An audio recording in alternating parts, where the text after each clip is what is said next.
as I was saying, we have many things in our lives that have become routine, that have become kind of just who we are. Not as though they define us as an individual, but it's just such a natural reaction that's just what we do. And so I'll give you an example. I have an ink pen in my hand, and with this pen, if it's sitting there on a table or a desk, I'm going to pick it up with whichever hand is convenient. If it's on my left, I'll pick it up with my left hand. If it's on my right, I'll pick it up with my right hand. If I've got something in one hand, I'll use the other hand to pick it up. But when I go to actually write something, I don't even have to think about what I'm going to do. I'm going to put it in my right hand and start writing. Now, am I able to write with my left hand? Yes. I can click the pen and I can make marks on the piece of paper with my left hand. Now, if you've seen me write with my right hand, you may actually think I am writing with my left hand because my handwriting is not real legible. I'm not going to win awards for calligraphy and those types of things. But but I pick it up and I write with my right hand. Regardless of what it is, I write with my right hand. Now, I've never met anybody who is truly ambidextrous with actually writing with a pen. My sister, who broke her right arm in second grade, can write pretty decently with her left hand, but she's still right-handed. And so she still, when she picks up a pen, unless she's trying to be funny or silly, she'll use her right hand to write something. It's just a natural reaction of who we are. Some of you are left-handed, some of you are right-handed. We pick up the pen and we know after years of using the pen what hand we're going to use it with. And I think our Christian faith can be like that. But too many times, people view our Christian faith as, well, I pick up the pen.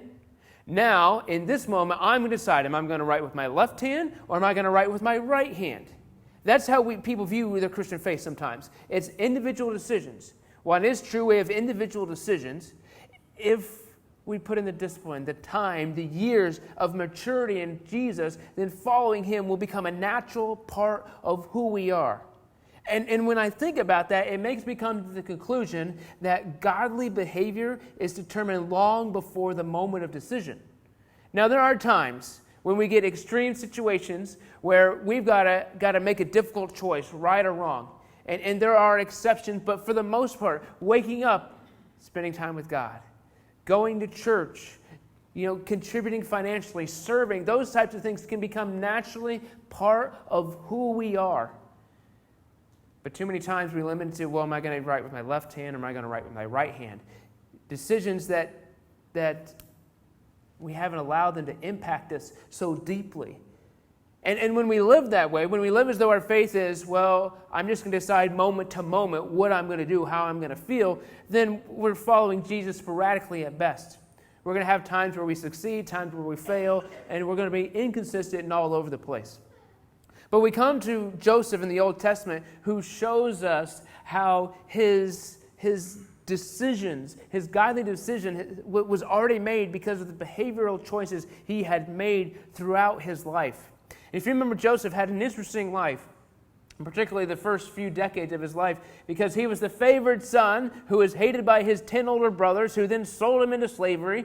He was enslaved, and then he was imprisoned for 13 years. That was his life. Then at age 30, he had this opportunity where he came before Pharaoh, king of Egypt, and impressed Pharaoh to the point where Pharaoh made him second in command. So his life did a complete flip from being in prison to being second command in the most powerful nation in the world. But the reason he became second in command is because he was able to interpret a dream that Pharaoh had that said there would be 7 years of plenty, followed by 7 years of famine. And so Joseph was in charge of storing up during the years of abundance. He stored it up and was very successful at that. Then the famine came, and now Egypt all of a sudden had all this food. And so there were people around the world who were experiencing this famine, but knew Egypt had food, so they went to Egypt, and they came to Joseph. Now Joseph's 10 older brothers thought Joseph was dead. Didn't think there was anything that they wouldn't have any chance to run into him.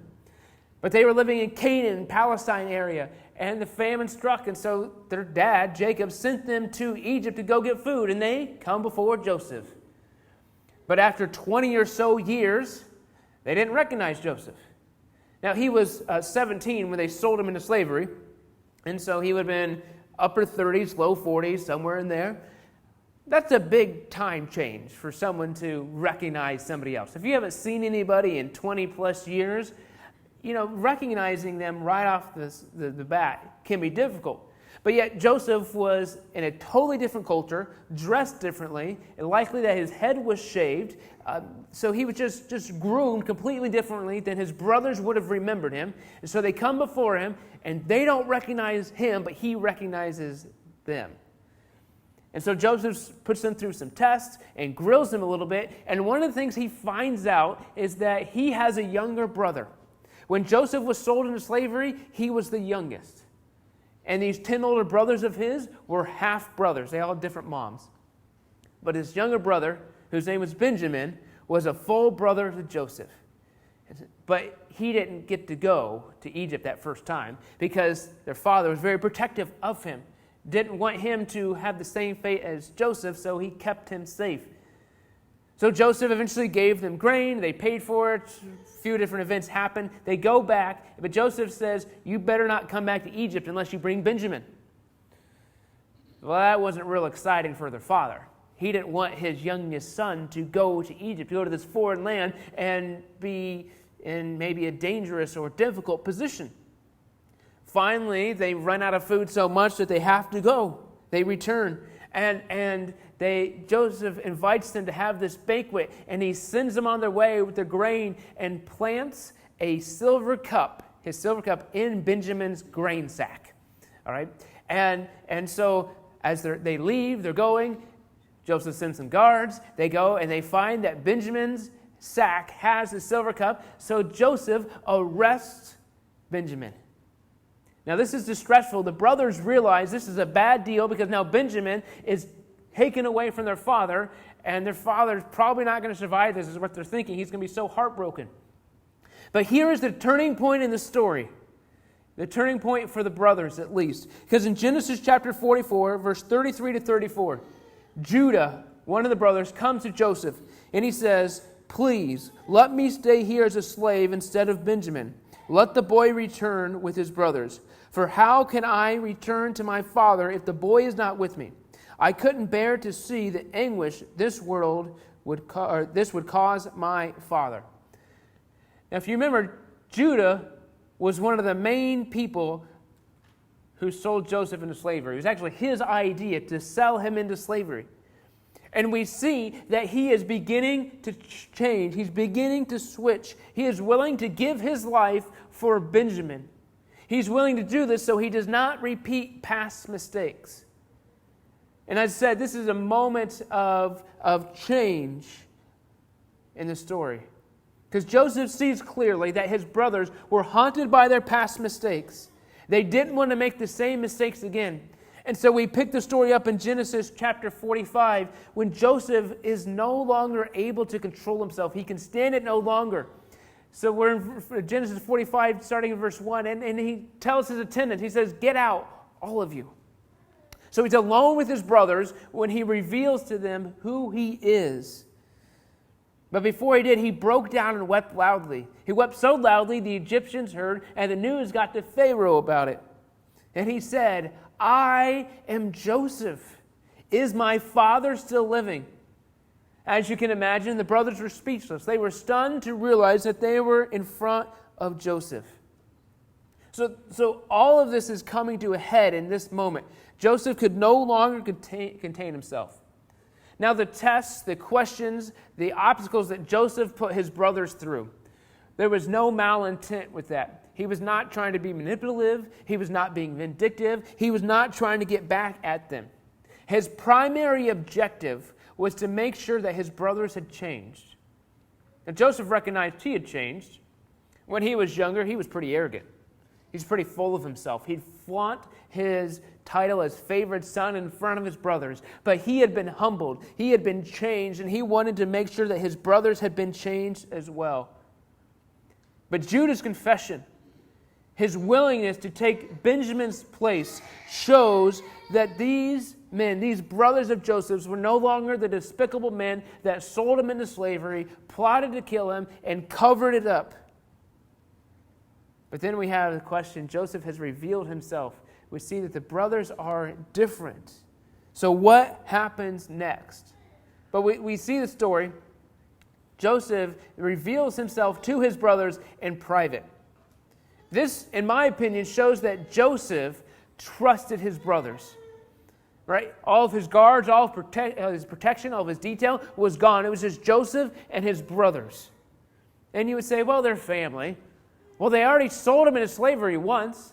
They had legitimately talked about trying to kill him, let him starve in a cistern in the desert. Those are the conversations they had. But Joseph saw the change in their life, and so he was vulnerable with them. This was a vulnerable and raw moment for everyone involved. And he wept. One of the most powerful men in the world was overcome with the emotion of the moment. Joseph had been broken. He'd been humbled. His life had been so distorted and disrupted. But yet he was redeemed by God. And this moment, as I said, is a moment of healing. A lot of times, we go through life wearing masks. And I'm not talking about masks for the pandemic and all those types of things. I'm talking about we put up a facade that, whether we're saying, well, we're okay, or we're not hurt about that, or things aren't a big deal, or whatever that is. And so we don't allow our true self to be seen. Now, we need to be careful. We don't need to just go dropping our emotional bag on everybody we see walking down the street, right? I mean, so we've got to have the happy medium there. But when Joseph finally revealed his true self, he was overcome with emotions. And when he revealed his true self in that vulnerable setting, healing began. It was a painful experience for Joseph and his brothers, but healing often is accompanied by pain. But because he was ready, because he wasn't arrogant, because he'd been humbled and then redeemed by God, he was able to act appropriately in the moment. And so his decision, his behavior had already been decided because godly behavior is determined long before the moment of decision. He didn't have to sit there and think, well, what should I do? Should I do this or do this? He was able to react in a way that honored God. He didn't seek revenge. He had all the authority he could have wanted over his brothers. But yet he didn't seek to destroy them. And in fact, he's getting ready to the point to affirm that what he's doing, where he is, his position, was ordained by God and directed by God. God gave him success in everything he did. So God was with Joseph every step of the way. Which speaks to the fact that he was broken and then redeemed. We're a broken people. No one is perfect. No one has gone through life without blemish except Jesus Christ. So we're broken, but we can be redeemed and restored by God. Then the brothers, if you just picture for the moment what's going through their mind, they're terrified. You know, this is the kid brother that we ruined his life, or tried to ruin his life. Is he holding a grudge? And we find, I think this is an interesting note, we find with the brothers that time doesn't heal guilt. We talk about time heals wounds, it heals hurt, but the guilt that they experienced for the last 20-some years had been built up and was still writhing them, was still causing them pain and discomfort. That's what sin does. It causes emotional distress. It eats away at us, and it destroys us. But Joseph extended kindness, and he extended forgiveness, which allowed the brothers to begin to move past that, to experience healing of their own. But then he does something radical. Not only has he dismissed all of his attendants and his protection detail and everybody with him, but then he invites his brothers to cross the official barrier. Joseph was second in command. Anybody that came to his presence had to stay at least a little bit away. They didn't come up and give a handshake to Joseph. They had to stay away. So he invites them to come closer, which is a signal that he is wanting to restart the relationship. Because as we pick it up in verse 4, he says, please come closer. So they do. But he continues, he says, I am Joseph, your brother, who you sold into slavery. But don't be upset and don't be angry, because it was God who sent me here ahead of you to preserve your lives. This famine that has ravaged the land for 2 years will continue for 5 more. But God sent me ahead of you to save your lives and keep your family alive.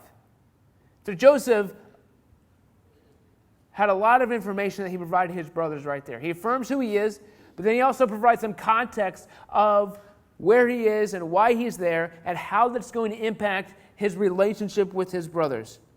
He recognizes right off the bat his brothers are probably very distressed, that they're not exactly sure what's going on, what's going to be the next step. So he calms their fears and says, hey, relax. Don't be upset. Don't be angry. God's in control. God's got this. I mean, if we're honest, seeking revenge would have been justifiable. Nobody would have questioned had Joseph thrown them in prison and say, this is what you guys deserve. We'd say, yeah, that's right. They destroyed his life. They sold him into slavery. He might have been arrogant, might not have been a real good brother, but he didn't deserve what they did to him. But if Joseph truly believes that he is where he is because God was working in his life, then taking revenge on his brothers would basically negate his belief in what God was doing. Now, this doesn't mean that we should be happy when we experience difficulties or unfortunate circumstances and say, woo, this is great, God's going to use this, right? But when we look back on it, if we continue to hold a grudge, if we continue to be bitter, if we take retaliation for what things did in the past, even though God is working in our life through that now, it's what it's saying is, God, I know you're doing something, but I don't care that much. I need to make sure these people pay, even though I'm in a good spot with you now. Even though you're using me now. Even though what I'm going through, you were able to use for your good. It wasn't good what they did, but it's good what you were able to do with it. We've got to have one or the other.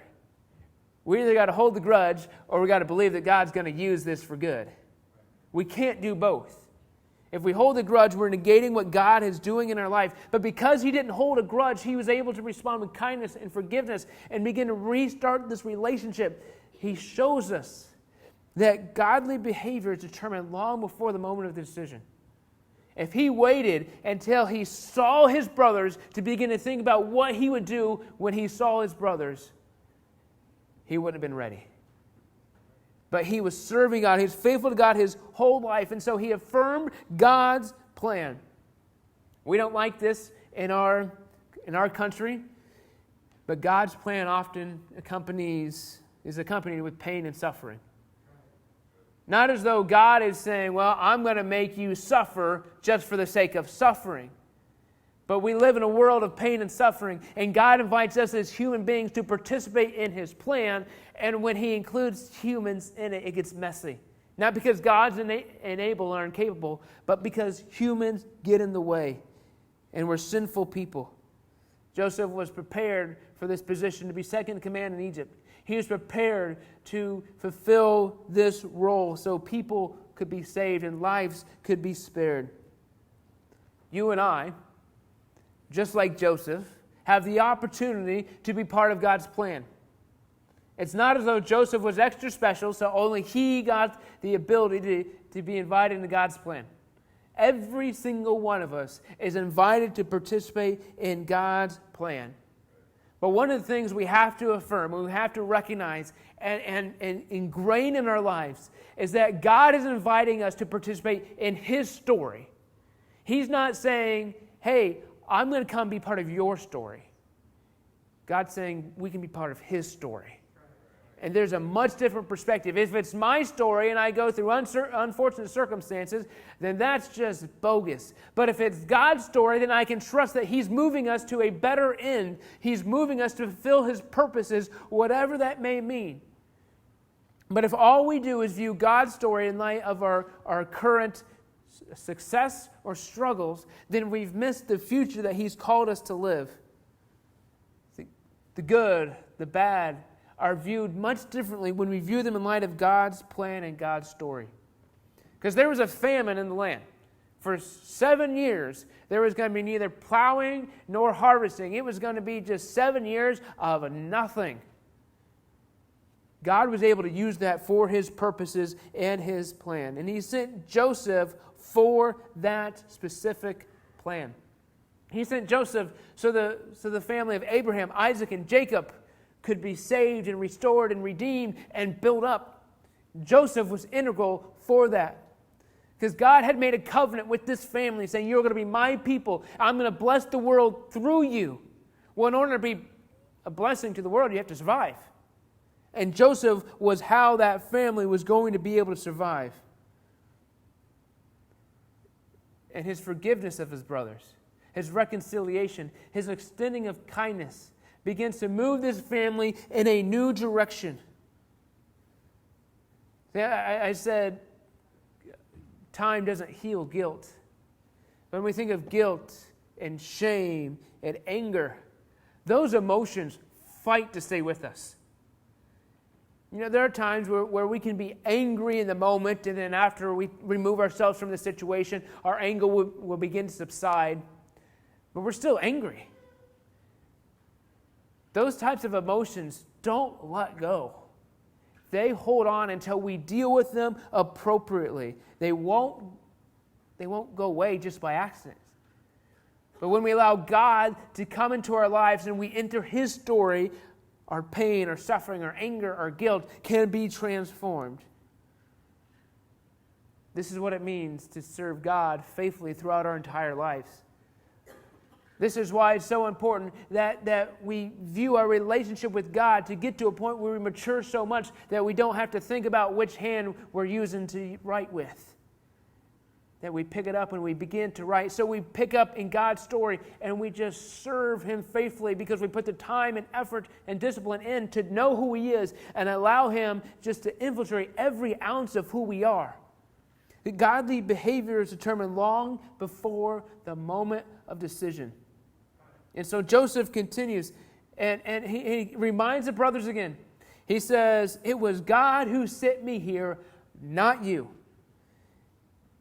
And God is the one who put Joseph in second command in Egypt and the governor of all the land. So he tells his brothers, hurry back to my father and tell him, this is the message from Joseph. God has made me second command of Egypt. Come immediately. You can live in the land of Goshen, where you will live near to me with all your children and grandchildren, your livestock and your herds, and everything you own. I will take care of you there, for there are still 5 more years of famine ahead of us. Otherwise, you and your entire household will starve. And Joseph went to his brothers and he said, look, see for yourselves that I really am Joseph. Go tell our father. Describe to him everything you have seen here and bring him here quickly. Then, weeping with joy, he embraced Benjamin, and Benjamin did the same. Then he embraced his other brothers and then began talking freely with them. He essentially says, go to Canaan, get the family, and come back. I want to see you. Now, he emphasizes his father. Obviously has a much closer relationship or desire to see his father again than other people, than in-laws, aunts, uncles, cousins, those types of things. No offense to those people, but he had a very special relationship with his father. He wanted to be reunited with him. On top of that, his father was old. His father wouldn't necessarily live much longer, so he didn't want to wait, didn't want to miss the opportunity. And it's really interesting. And when we see that later, Joseph's command to his brothers is to go to Canaan, come back and live in Goshen, was reiterated by Pharaoh.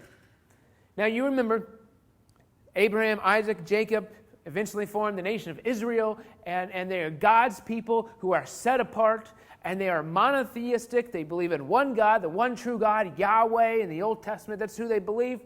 Then we have Egypt, who is this nation that is polytheistic. They believe in all sorts of gods. They believe that Pharaoh is some type of divine entity as well. So God, Yahweh, the God of the Old Testament, the God of Abraham, Isaac, and Jacob, the God we serve, was able to use this paganistic country of Egypt to build his people. So we see how God can use anything for his purposes. He can use Egypt, this country that wanted nothing to do with God, to be able to build his future people. But Joseph was like, let's get this party started.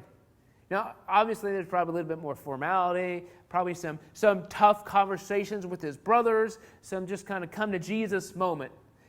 But I just get the picture of Joseph saying, hey guys, it's really good to see you, but go home fast so I can see everybody else.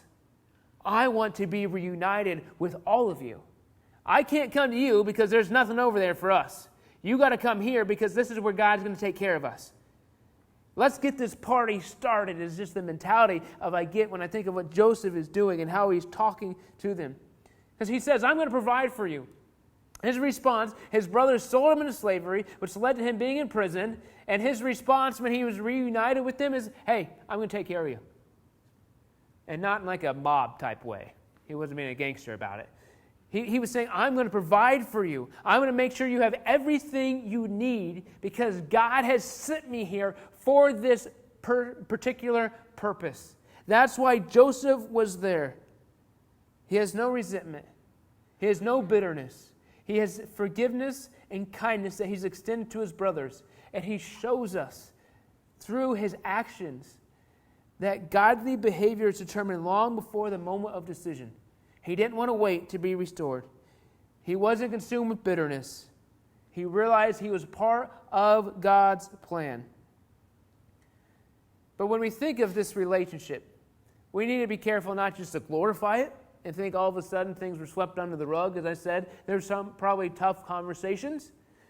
I imagine for quite a while, the brothers felt a little awkward around Joseph. And when I say brothers, I mean all 11 of them. The 10 older ones are like, is he just going to snap one day? Is he going to just flip his lid and come after us? Or is he going to make us do some unreasonable type things to pay for our past sins? And then Benjamin's probably in the awkward time too of, well, there's nothing between us that's negative, but I don't know you, but I know my other brothers who maybe have treated him kindly, maybe not, I'm not sure.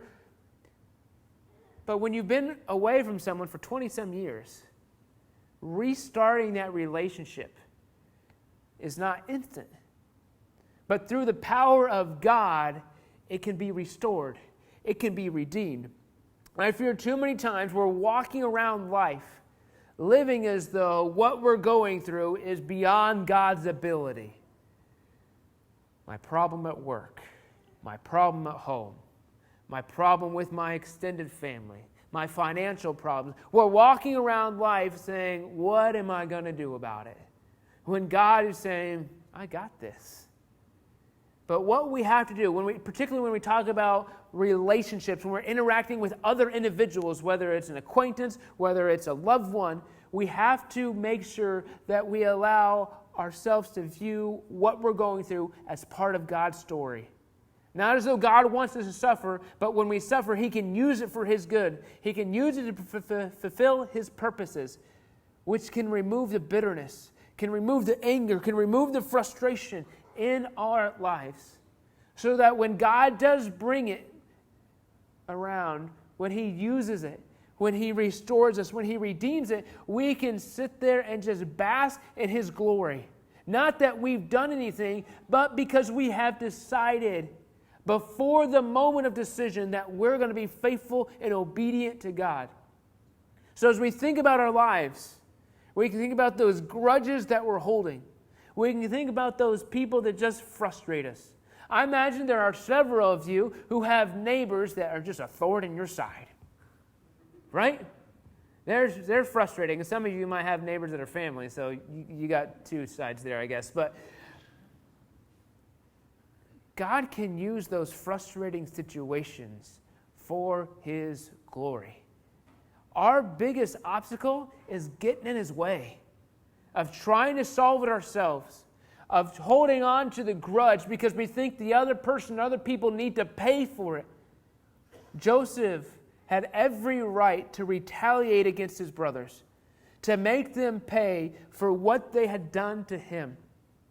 But instead of making them pay, he was broken to the point where he realized that the only thing he could do was trust God.